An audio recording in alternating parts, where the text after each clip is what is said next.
नमस्कार, मेरा नाम श्रेया है और मैं कानून अर्थात विधि की छात्रा हूँ। मेरी भाषा मातृभाषा हिंदी है।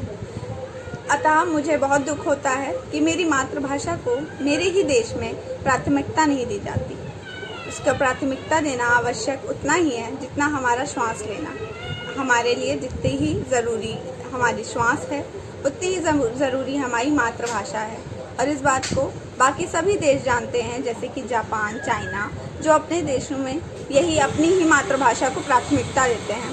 परंतु ये बहुत दुखद है कि हम अंग्रेज़ी को ही अपनाते हैं और उसको पीछे छोड़ के, हिंदी को पीछे छोड़ के अंग्रेज़ी की तरफ ही भागते हैं और अपने आने वाली पीढ़ियों को भी उसी की ओर भगाते हैं। अतः हमें इस बात का ध्यान देना चाहिए कि जो मातृभाषा हमारी है वही हमारी पहचान है और उसी के द्वारा हमें आगे बढ़ना सीखना चाहिए। हम अपनी हिंदी अर्थात मातृभाषा को महत्ता दें, इसका ध्यान रखने के लिए हमारे संविधान ने, भारतीय संविधान ने एक अनुच्छेद बनाया 343, जिसके अंतर्गत हम हिंदी को अपनाने के बारे में सोच सकते हैं।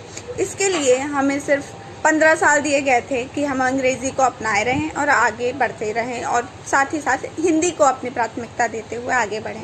परंतु हम तब भी अंग्रेज़ी का ही साथ देते रहे और हिंदी को पीछे छोड़ दिया।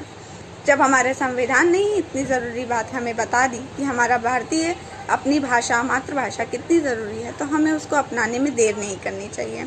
अतः सारे ही नियम कानून, सारा ही लॉ, सारे ही ऑर्डर, सब कुछ हिंदी भाषा में ही होना चाहिए, जिससे कि हम आगे अपनी मातृभाषा में बढ़ें और अपनी मातृभाषा की वजह से पहचाने जाए, जिससे बाकी दुनिया, बाकी सारे के सारे देश पहचाने जा रहे हैं। धन्यवाद।